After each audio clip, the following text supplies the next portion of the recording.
Everyone, welcome back to my channel Pawan eco world. Students, मैंने आपको chapter first जो है स्टैट्स का उसका एक पार्ट करवा दिया था।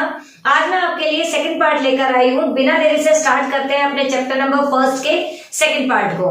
तो देखिए बेटा, आपका जो हमारा टॉपिक है that is features of statics. भाई स्टैटिक्स के फीचर क्या क्या होते हैं, तो इससे पहले हमने स्टैट्स क्या होता है, स्टैट्स किन चीजों के लिए बना है, ये सारी बातें हमने जो है अपने फर्स्ट वीडियो लेक्चर में कर ली। अगर किसी स्टूडेंट ने मेरा फर्स्ट वीडियो नहीं देखा है तो मैं उसे डिस्क्रिप्शन बॉक्स में दे दूंगी। सबसे पहले मेरा फर्स्ट वीडियो देखें, उसके बाद में इस सेकंड पार्ट के ऊपर आए, तभी आपको जो स्टैट्स है वो बहुत ही इजीली समझ आ जाएगी। स्टैट्स जो है वो पढ़ने के लिए हमें ज्यादा कोई एफर्ट्स करने की जरूरत नहीं है, हमें सिर्फ उसके कंसेप्ट जो है वो क्लियर होने चाहिए। तो देखिए बेटा, फीचर्स ऑफ स्टैटिक्स क्या मतलब है यहाँ पे। तो सबसे पहले अगर मैं बात करूं तो है एग्रीगेट ऑफ फैक्ट्स। हमने पढ़ा था स्टैट्स क्या है, कभी भी इंडिविजुअल एक इंसान की बात नहीं करेगा। सेम यहाँ पे हमारी फीचर बन जाती है। मैं बेटा आप सबको एक बात बता दूं, अगर आपने किसी भी चीज की डेफिनेशन बहुत ही अच्छे से समझी है, बहुत ही अच्छे से पढ़ी है, तो आप उसकी फीचर्स, उसकी इंपॉर्टेंस, उसके सिग्निफिकेंस कुछ भी बना सकते हैं। शर्त क्या है कि आपको डेफिनेशन बिल्कुल क्लियर होनी चाहिए। अगर आपको पता है स्टैट्स क्या है, आप उसके फीचर्स इजीली कर सकते हैं। क्योंकि मैंने अपने आपको जो चैप्टर पढ़ाया था तभी बताया था स्टैट्स क्या है। स्टैट्स एक ऐसा सब्जेक्ट है जो कि न्यूमेरिकली दिखाता है हर बात को, क्वांटिटेटिव दिखाता है हर बात को, और एवरेज बेस्ड होता है, कभी भी इंडिविजुअल में डील नहीं करेगा। बस वहीं से हमारी फीचर्स बन गई हैं। तो हमारी पहली फीचर है एग्रीगेट ऑफ फैक्ट्स। तो देखिए बेटा, एग्रीगेट का मतलब क्या होता है पहले हम ये समझेंगे। तो बेटा एग्रीगेट का मतलब होता है कलेक्टिव, इकट्ठा।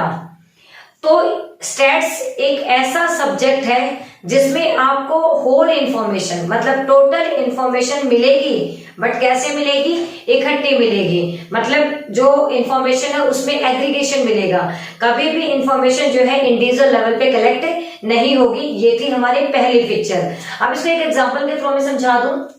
जैसे अगर सेंसस जो है हमारी जो जनगणना काउंट की जाती है, मतलब जब हमारी जनगणना काउंट की जाती है तो उसमें जितने भी लोगों के डेटा हमने कलेक्ट किए वो सारे कैसे थे, इकट्ठे थे, कलेक्टिव थे। उसे हम बोल देते हैं एग्रीगेटिव ऑफ फैक्ट्स। तो एग्रीगेट ऑफ फैक्ट्स ये हमारे स्टैट्स की पहली फीचर थी। नंबर 2 फीचर की तरफ चलते हैं, न्यूमेरिकली एक्सप्रेस्ड।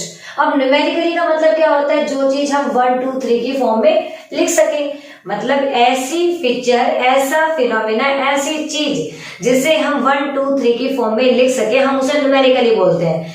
अब मैंने कहा कि स्टैट्स के अंदर हम पॉपुलेशन काउंट को लेते हैं, पॉवर्टी के डेटा को लेते हैं, अनएम्प्लॉयमेंट के डेटा को लेते हैं, रूरल एरिया, अर्बन एरिया, इन सभी चीजों की जितने भी इंफॉर्मेशन हमें गैदर करनी है, कैसे करनी पड़ेगी, क्वांटिटेटिव करनी पड़ेगी, क्वांटिटी में करनी पड़ेगी। और उन सभी चीजों को हम किस तरीके से एक्सप्रेस करेंगे, न्यूमेरिकल फॉर्म में एक्सप्रेस करेंगे। फॉर एग्जांपल सुनिए इसका भी, इंडिया के अंदर 21.9% अभी भी पॉवर्टी है। ये 21.9% क्या शो कर रहा है, न्यूमेरिकली एक्सप्रेस। तो इसकी दूसरी फीचर जो है वो हमारी न्यूमेरिकली एक्सप्रेस है, जो आई थिंक आपको समझ आ गई होगी। जो इसकी थर्ड फीचर है that is multiplicity of causes. बेटा स्टैट्स जो है वो कभी भी एक चीज पे डिपेंड नहीं करता, उसके अंदर बहुत सारे कारण होते हैं। मतलब एक चीज दूसरे के ऊपर डिपेंड करती है, या एक रीजन दूसरे के साथ मतलब अपने आप को कोज और इफेक्ट रिलेशनशिप वाली बात यहाँ पे मैं आपको बताऊंगी। जैसे कि अगर पॉवर्टी है इंडिया में तो इसके पीछे रीजन क्या है, अनएम्प्लॉयमेंट क्राइसिस है। तो स्टैट्स में जो भी इंफॉर्मेशन है उसके पीछे बहुत सारे कोजेस जो है वो काम करते हैं। वो कभी भी अकेली या फिर इंडिविजुअल जो फैक्ट्स है वो नहीं होते हैं इसके अंदर। देन आता है रीजनेबल एक्यूरेसी। बेटा रीजनेबल एक्यूरेसी का मतलब होता है कि डेटा जो है एक्यूरेट तो होंगे बट रीजनेबल होंगे। मतलब यहाँ पे 100% एक्यूरेट हम नहीं कह सकते। क्योंकि जितनी भी इंफॉर्मेशन हमने गैदर की है वो किस फॉर्म में थी, एवरेज बेस में थी। एवरेज बेस, परसेंटेज बेस ये सही तो होती है बट एक्यूरेट नहीं होती। फॉर एग्जांपल 21.9%, एक एक्यूरेट डेटा तो उसमें नहीं दे रखा ना कि भाई 21.9% कितनी का मतलब जैसे 10,000, 20,000, 30,000 ऐसा नहीं है ना, यहाँ पे हमने परसेंटेज में शो कर रखा है। तो जो स्टेट्स है वो अपनी एक्यूरेसी तो दिखाएगी, बट कैसे दिखाएगी? Reasonable accuracy.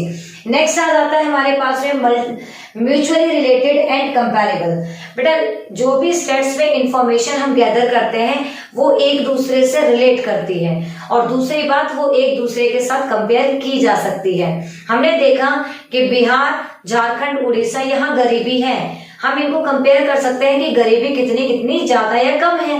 तो ऑब्वियस सी बात है एक डेटा दूसरे डेटा के साथ यहाँ रिलेट करेगा और एक डेटा को हम दूसरे डेटा के साथ कंपेयर कर सकते हैं, यही होता है स्टेट्स। नेक्स्ट हमारे जो फीचर है that is pre determined objective. Pre determined objective का मतलब क्या होता है? जो चीज पहले ही आपने सोच रखी है, मतलब आपने अपना माइंड सेट कर रखा है, आपने अपना गोल बना रखा है कि मुझे पढ़ने के बाद, अपने स्टडीज खत्म करने के बाद में ये बनना है, ये करना है, ये गोल अचीव करना है, आपका प्री डिटरमाइंड है। तो स्टैट्स में भी जो इन्फॉर्मेशन गैदर की जाती है, पहले हम प्री डिटरमाइंड ऑब्जेक्टिव कर लेते हैं कि जिस भी इंफॉर्मेशन को हम गैदर करने जाएंगे हमारा मेन ऑब्जेक्टिव ये रहेगा। तो स्टैट्स जो है वो एक पहले सोची समझी बात होती है, उसके बाद हम आगे चलते हैं। तो यहाँ पे आपको क्या मिलेगा? Pre determined objectives. ऑब्जेक्टिव पहले डिसाइड कर लिए जाएंगे, फिर हम इंफॉर्मेशन को गैदर करने के लिए जाते हैं। फिर आता है एन्यूमरेटेड एंड एस्टिमेटेड। तो बेटा देखिए एन्यूमरेटेड और एस्टिमेटेड इसका मतलब होता है अनुमान लगा लेना। जो भी इंफॉर्मेशन आपको मिलेगी वो अनुमानित होगी, एस्टिमेटेड होगी, ऐसा नहीं कि इंफॉर्मेशन बिल्कुल ही एक्यूरेट होगी। एक्यूरेट और एन्यूमरेशन जो होता है इनमें डिफरेंस है। एक्यूरेट का मतलब होता है 100% बिल्कुल सही होना, जबकि एन्यूमरेटेड और एस्टिमेटेड का मतलब होता है लगभग, अप्रोक्सीमेशन जिसको हम बोलते हैं वो इसके अंदर आ जाती है। तो इन्फॉर्मेशन तो मिलेगी बट कैसी होगी? एन्यूमरेटेड होगी और एस्टिमेटेड होगी। नेक्स्ट जो इसके फीचर है वो है हमारी last, collected in a systematic manner. बेटा देखिए जो भी इंफॉर्मेशन स्टैट्स में गैदर की जाती है वो ऐसे ही नहीं कि कोई भी आके उस इंफॉर्मेशन को गैदर कर लेगा। सबसे पहली बात, स्टैट्स में जो भी इंफॉर्मेशन गैदर की जाती है वो एक्सपर्ट्स करते हैं, मतलब इंफॉर्मेशन गैदर करने वाला एक एक्सपर्ट होगा, इन्वेस्टिगेटर एक एक्सपर्ट होगा, एक अच्छा इकोनॉमिक्स होगा, वही इंफॉर्मेशन को क्या कर सकता है? गैदर कर सकता है। अब इंफॉर्मेशन गैदर करने के लिए स्पेशलाइजेशन की जरूरत है, एक्सपर्ट होना जरूरी है। तो जो सिस्टमेटिक तरीके से काम होगा वही यहाँ पे जरूरत होगी, अदरवाइज कोई भी उठा के कर सकता है। तो यहाँ पे जो भी इंफॉर्मेशन कलेक्ट होगी वो किस तरीके से होगी? सिस्टमेटिक तरीके से होगी। इंफॉर्मेशन गैदर करने के लिए हमें रूल्स रेगुलेशन सभी का फॉलो करना होगा और उसी बेस पे हम इंफॉर्मेशन को गैदर कर सकते हैं, जैसे सेंसस मेथड हो गया, सैंपल मेथड हो गया, जो कि मैं आगे आपको धीरे धीरे पढ़ाऊंगी। तो देखो बेटा अभी मैंने आपको क्या पढ़ाया, फीचर्स ऑफ स्टैटिस्टिक्स में क्या क्या था? एग्रीगेट ऑफ फैक्ट्स, फैक्ट हमेशा अकेला नहीं मिलेगा, इकट्ठे मिलेंगे। न्यूमेरिकली एक्सप्रेस, जो भी इंफॉर्मेशन हम देंगे वो कम या ज्यादा क्वालिटिव नहीं होगी, क्वांटिटेटिव होगी। मल्टीप्लिसिटी ऑफ कॉजेस, मतलब जब भी इंफॉर्मेशन दी जाएगी उसके पीछे बहुत ज्यादा कारण होंगे। रीजनेबल एक्यूरेसी, एक्यूरेसी कैसी होगी? रीजनेबल होगी, 100% एक्यूरेट नहीं होगी। म्यूचुअली रिलेटेड एंड कंपैरेबल, एक दूसरे से इंफॉर्मेशन रिलेट करेगी और साथ में हम उसे कंपेयर भी कर सकते हैं। एन्यूमरेटेड एंड एस्टिमेटेड, इंफॉर्मेशन कैसी होगी? एन्यूमरेटेड होगी, एस्टिमेटेड होगी, जिसे हम मतलब अनुमानित बोल सकते हैं, अप्रोक्सीमेशन वाली बोल सकते हैं, जैसे कि परसेंटेज हो गया, एवरेज हो गया, इस तरीके की। Collected in a systematic manner, और जो इंफॉर्मेशन होगी वो किस तरीके की मिलेगी बेटा? एक सिस्टमेटिक तरीके से गैदर की हुई मिलेगी। ये थी आपकी स्टैट्स की फीचर। आप इनसे कोई स्पेशल डेफिनेशन भी बना सकते हैं अपनी मर्जी से। आपको क्या है कि सारे फीचर्स याद होगी तो सभी को 2 या 3 को जो भी आपको अच्छी बेस्ट याद होगी उनको डाल के डेफिनेशन भी क्रिएट कर सकते हैं। आपको रटने की या जबरदस्ती याद करने की जरूरत नहीं है। चलते हैं हमारे सेकंड टॉपिक की तरफ, that is statics a singular noun. Statics जो है वो बेसिकली 2 पार्ट्स में डिवाइडेड है, मतलब 2 तरीकों से हम स्टैट्स को पढ़ते हैं, एक सिंगुलर तरीके से, एक प्लूरल तरीके से। बेटा सिंगुलर का मतलब यहाँ पे हम स्टार्टिंग से बचपन से पढ़ते आ रहे हैं एक वचन, और प्लूरल का मतलब होता है बहुवचन।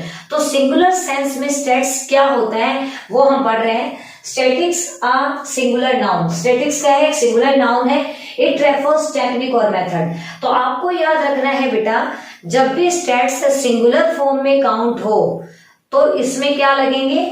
इसमें टेक्निक्स होंगी और मेथड्स होंगे। मतलब जो भी स्टैट्स है वो एक तरीके से साइंस है, और साइंस में हम क्या पढ़ते हैं?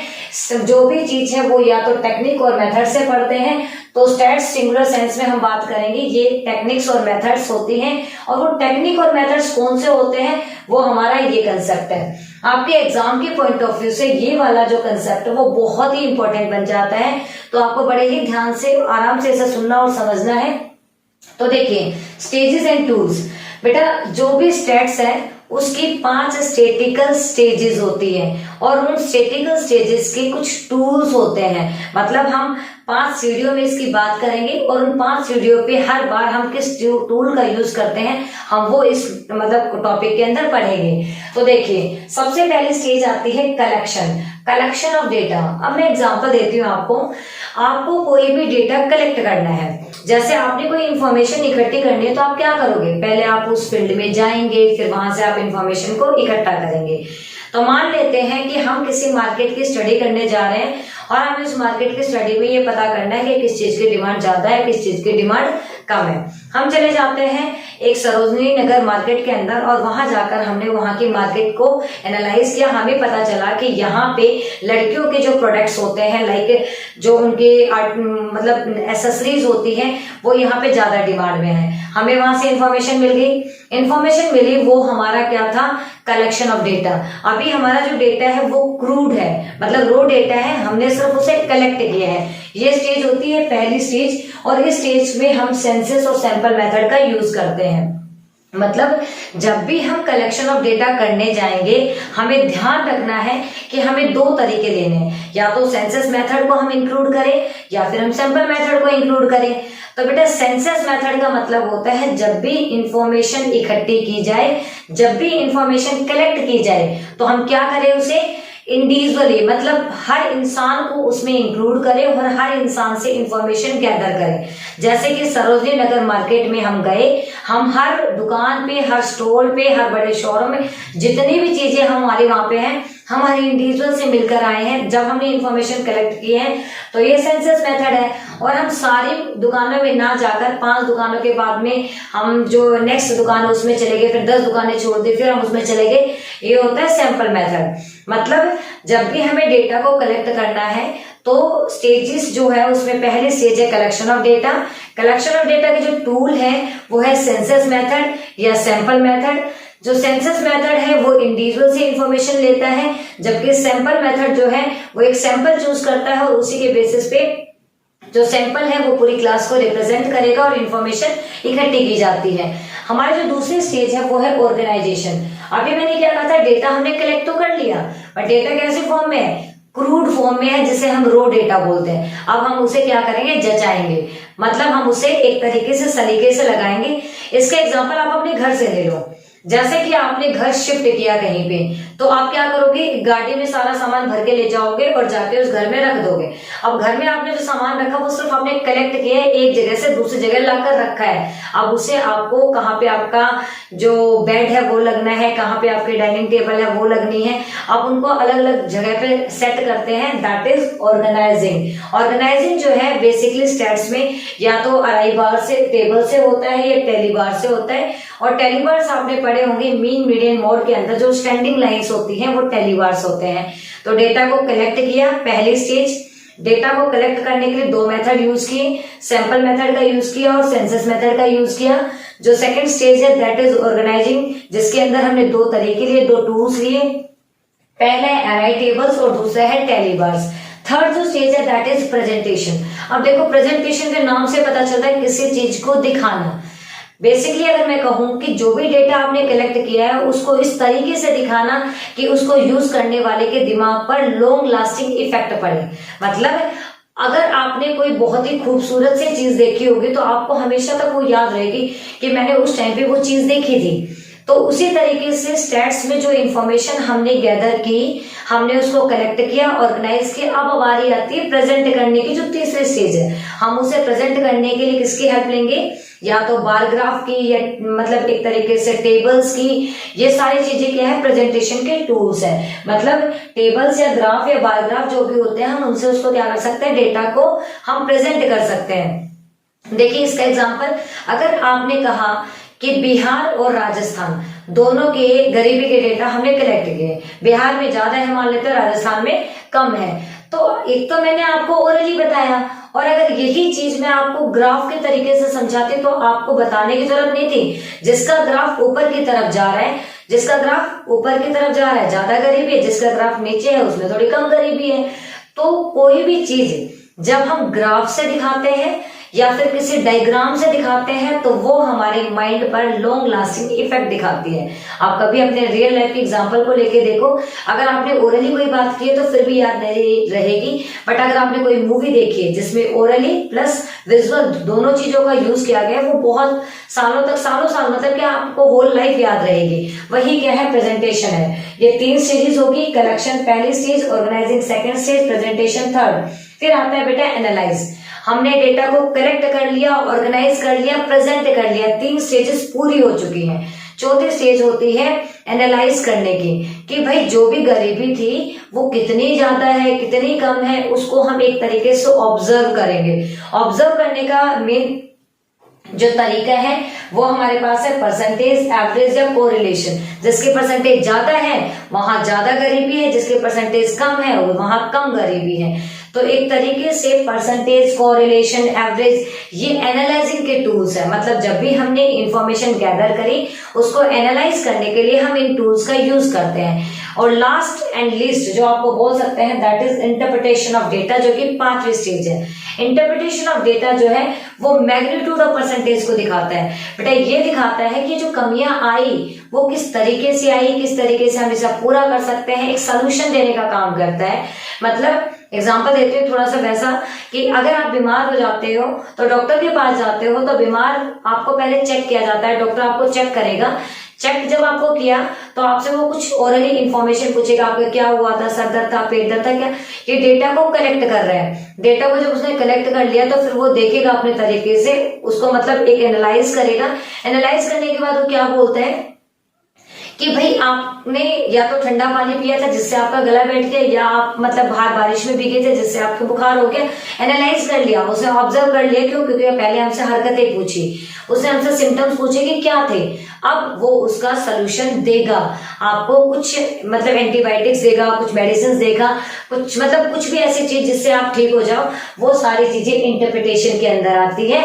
मतलब मैग्नीट्यूड ऑफ परसेंटेज को देखा जाता है कि भाई कमी कहाँ रह गई और कितनी कमी रह गई, that is known as interpretation of data. Stages जो है वो 5 थी। कलेक्शन पहली जिसमें सेंसस और सैंपल, ऑर्गेनाइजिंग जिसमें टेलीबार्स और एरआई टेबल्स का यूज होता है। देन थर्ड स्टेज प्रेजेंटेशन थी जिसके अंदर हम ग्राफ का यूज करते हैं, टेबल का यूज करते हैं। देन फोर्थ स्टेज एनालाइज की थी जिसमें हम परसेंटेज वगैरह का, कोरिलेशन वगैरह का या फिर एवरेज का यूज करते हैं। एंड द लास्ट जो थी इंटरप्रिटेशन ऑफ डेटा जिसमें हम मैग्नीट्यूड ऑफ परसेंटेज वगैरह देखते हैं। तो बेटा ये जो था हमारा ये सेकंड जो पार्ट था वो फर्स्ट चैप्टर का।